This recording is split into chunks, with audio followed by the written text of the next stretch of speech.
오늘 장이 좀 안 좋습니다.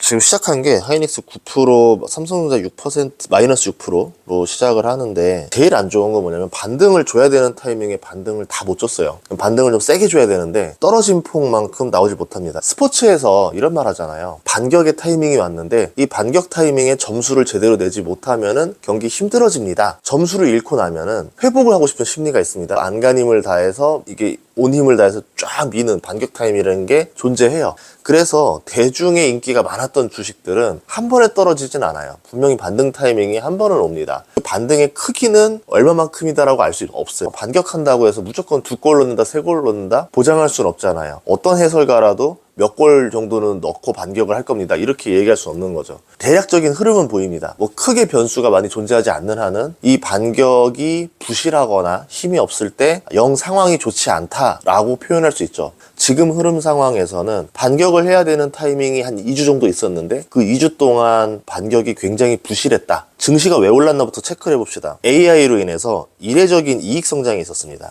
AI라는 게 없었다면은 정상적인 범위 내에서는 성장할 수 없었던 폭의 이익이 나왔고, 빅테크들 중심으로 나왔죠. AI 기업들과. 그 이익이 밑바탕에서 곱하기 PER을 떨어뜨리지 않았을 거니까 멀티플을 그대로 줬다고 하면은 당연히 주가의 상승이 나오게 됩니다. 그리고 이 빅테크들이 지금 S&P 500에서도 거의 절반 가까이 차지하는 거기 때문에 몇 개의 기업들의 이익 성장은 지수를 끌어올리는 일이 되는 거죠. 그러면서 주식 투자 분위기로 만들어 갔었던 거죠. 자, 그래서 우리가 뭐 어떤 AI 혁명이야 라고 하지만 냉정하게 이제 돈의 관점으로 보면은 이익 성장인데 고속 성장이 있었다. 고성장이 있는 곳에 주가가 오르더라라고 체크를 하시면 됩니다. 그러면 증시가 왜 떨어지는가를 다시 거꾸로 얘기해보면 똑같은 말이 나오는 거죠. 이례적인 이익 성장이 한계가 보이기 시작하는 것 같다가 지금의 이야기입니다. 대중은 어떤 주식을 원하는가 한번 이야기해볼까요? 가치주 투자할래요? 성장주 투자할래요면요, 대부분 성장주 보고 투자하러 들어오지 가치주 보고 투자로 들어오는 게 아닙니다. 성장주는 어떤 거냐면은 기업하는 이 사람 입장에서는 그냥 꾸준히 1조씩 버는 기업이 최고예요. 근데 투자자 관점에서는 꾸준하게 1조만 버는 기업은 투자 대상으로 부적격입니다. 매번 이익이 빠르게 증가해야 돼요. 1조 벌었으면은 3년 뒤에 2조 벌어야 되고, 6년 뒤에는 4조 벌어야 되고, 10년 뒤에는 5조 벌어야 되고, 이렇게 이익이 폭발적으로 올라가야 됩니다. 그럼 생각해 보자고요. 이렇게 이익이 폭발적으로 일어나는 기업이 몇 개나 되며 그 기업이 영원한 기업이 존재하는가에 대해서 한번 생각을 해보시면은 영원히 존재하는 기업은 없어요. 이익이 지수보다 약간 웃도는 수준으로 꾸준히 한 10년, 20년 성장하는 기업들은 나옵니다. 투자자들은 그게 아니라 막 2년, 3년마다 이익이 2배, 3배씩 늘어나는, 이번에 삼성전자 하이닉스처럼 이익이 뭐 1년 만에 막 9배가 늘고 10배가 늘어나는 이제 기업들을 원한다는 거죠. 그렇게 이익이 성장하는 딱 그 기간 시즌에만 주가가 오릅니다. 그 이후부터는 꾸준히 성장이 어려우니까 주가가 꾸준히 오르지 못하고 떨어지게 되죠. 기업의 실적과 주가라는 게 괴리가 벌어지는 이유가, 실적이 분명히 성장하고 있는데 주가가 먼저 꺾여서 내려가는 경우가 있어요. 대중은 좀 욕심이 많아요. 기대치가 많아요. 계속 빠르게 성장하길 원해요. 반에서 1등 하니까 전교에서 1등을 금방 할 것처럼 이제 표현하지만 완전 다른 얘기예요. 반에서 1등 하는 애가 전교 1등 할 확률이 있겠지만 반에서 1등 하는 친구가 전교 1등 하려면 시간이 진짜 오래 걸리는 일들인데, 투자자들은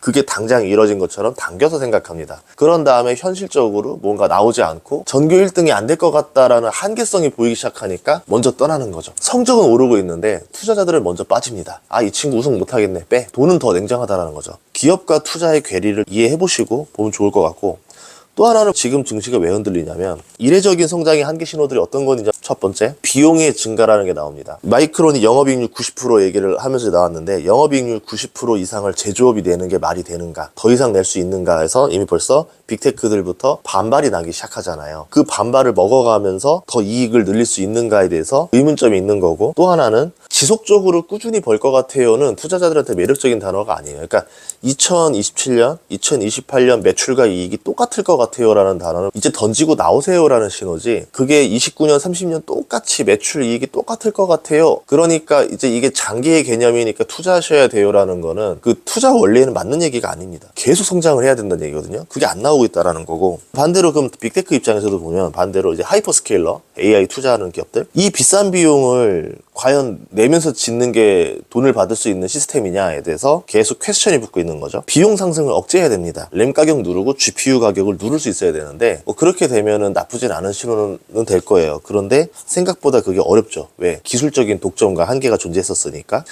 자, 그리고 미국이 AI를 독점하고 있는 게 맞는가? 비용을 내가 틀어주려면, 비싸게 받으려면 독점을 하고 있어야 되는데, 저쪽에서 어딘가 이제 어둠의 경쟁자가 슬슬 이제 나오는 게 보여요. 자, 그러면 이 어둠의 경쟁자는 뭐 할 겁니까? 가격을 후려치기로 시작할 거 아닙니까? 이미 선점 효과를 누렸지만 완벽하게 독점하지 못한 상태에서 너무 빠르게 다가온 거죠. 완벽하게 독점을 한 상태에서 누군가가 다가온다 하더라도 그걸 쳐내야 되는데, 비슷한 서비스를 약간 보급형으로 해가지고 가격을 치고 들어오면은 여기에서 시장 파이를 많이 뺏기게 되겠죠. 전자제품이라 하더라도 우리가 맨날 뭐 하이엔드라고 하지만 하이엔드 수요만 있는 건 아니거든요. 중저가형, 보급형 수요도 어마어마하게 많은 겁니다. 그 시장을 다 내주고 시작한다? 말이 안 되는 거죠. 미국 독점 AI에 대한 중국의 도전에 대해서 시장이 두려워하는 게 또 나온다. 키미 K3랑 창신 메모리 이슈로 나왔고, 창신 메모리가 수율 얘기 좀 나오고, 그리고 이제 기술 격차 얘기 나오고, 이제 어제 상장하면서 주가가 500% 가까이 오르고, 이렇게 되면서 시장에서 공포감이 더해진 것들도 존재한다. 주식에서 가장 큰 악재는 이익이 꾸준히 성장할 수 있는가에 방해가 되느냐 아니냐만 보시면 됩니다. 예를 들어 이란 전쟁 같은 경우는 그렇게 주식이 방해되는 요소가 아니었었고, 실제로 그때 제가 이때는 코스피 투자할 겁니다 뭐 이런 얘기들을 했었던 시기도 있었어요.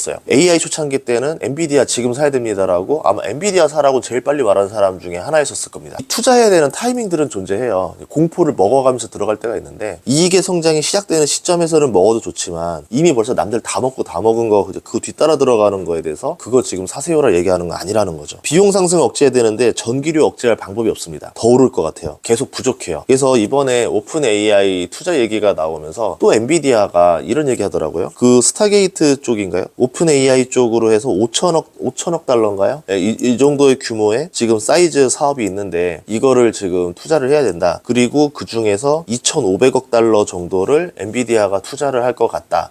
그리고 전력은 공급하는 게 일본 회사들이고, 그리고 이 전력이 보장된 곳, 그러니까 알짜배기 오하이오주죠. 여기 데이터 센터를 짓는 거라는 이야기가 나왔었는데, 여기에서 많은 상징적인 의미를 알려줍니다. 뭐 이따 멤버십 강의에서 얘기하려고 하는 것 중에 하나인데, 데이터 센터를 지으면 전기를 팔아먹는 사람이 돈을 버니까 일본이 그 투자금을 대줬잖아요. 소프트뱅크로 해가지고 전기 팔아먹는 이권을 가져온 겁니다. 서로 이권 싸움을 하는 거예요. 그리고 5천억 달러 사이즈에서 엔비디아가 2,500억 달러 정도 투자해주는 이유가 뭐냐면, AI 데이터 센터 건설비에서 한 40% 정도가 GPU 가격입니다. 결국 그 돈은 뭐예요? GPU 가격 살 돈만 딱 빌려주는 거예요. 정확하게. 나머지는 다른 투자자 받아서 해 라고 하는 거고, 그리고 정부가 보증한 전력과 이런 것들이 공급이 약속되어 있는 땅이 흔치 않다라는 거예요.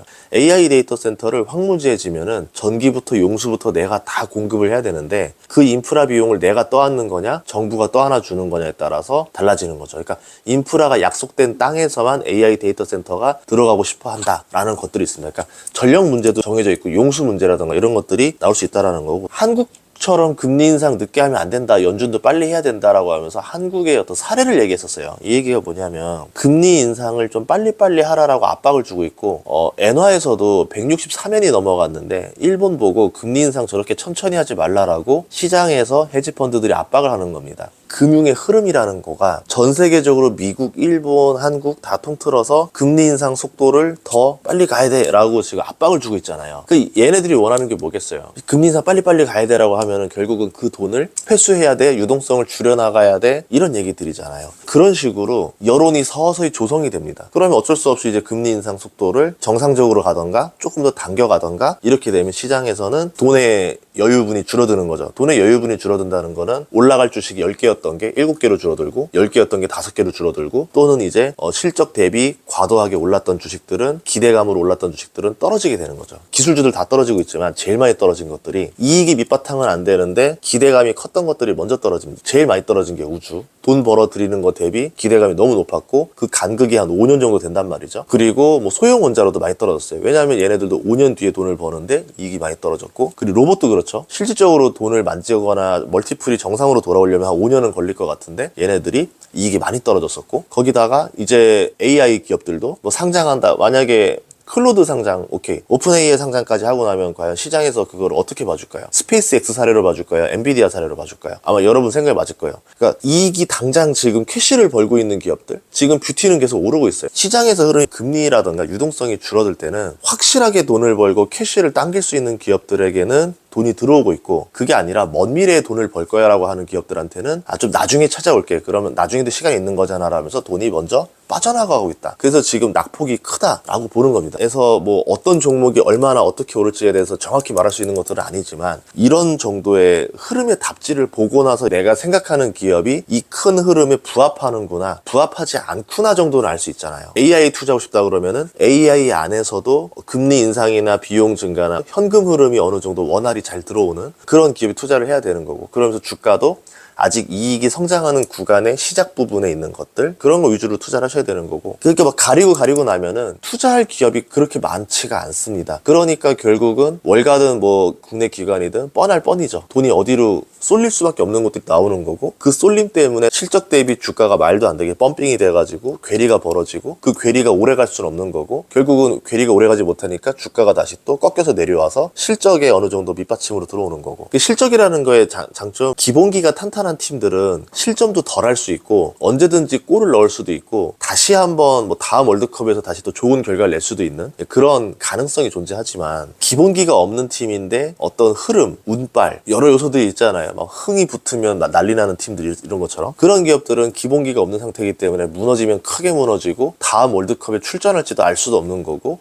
안정감을 주지 못합니다. 지금은 시장이 불안해한다 그러면 안정감을 주는 기업들을 봐야 되지 않나. 이번 주 자체는 불안감을 가장 많이 주는 주기도 해요. 이번 주에 어떤 상황들을 좀 더 지켜보면서 반격의 타이밍을 잡는 것도 나쁘지 않다라 봅니다. 창신메모리 결국 월요일날 상장했고 주가 500% 오르면서 시장에서 불안감을 주면 주가 빠졌죠. 예를 들어 뭐 반도체 나머지 팔고 창신 들어가고 싶은 돈이 있을 거고요. 물론 이제 개인들은 살 수 없지만 기관들은 가능하겠죠. 자, SK하이닉스 2분기 실적 발표 있고, 목요일 새벽 메타 마이크로 실적 발표 있고요. 언제 인상하겠다라는 얘기가 나올 수도 있을 것 같고요. 그리고 삼성전자 2분기 실적 발표도 나오고요. 수요일날. 금요일 새벽쯤 애플, 아마존 실적 발표 나오는데, 아마존 살짝 불안하고, 뭐 전날은 메타가 좀 살짝 불안하고, 마이크로소프트가 아주 안정감을 줬는데 여기도 어떻게 될지 몰라요. 이번에 FCF 잘 봐야 될 것 같고, 키옥시아 실적 발표가 또 금요일에 있고요. 삼성전자, 하이닉스 단일 종목도 좀 제재를 거는 게 금요일입니다. 이런 불안감을 가지고 반등을 하고 싶어도 제대로 반등이 나올 수 없죠. 악재는 그냥 그대로 두드려 맞고, 반등하고 싶을 때는 이 불안감 때문에 상방이 막혀 있고, 그러면 지금은 반등 타이밍을 잘못 잡고 들어가는 것보다는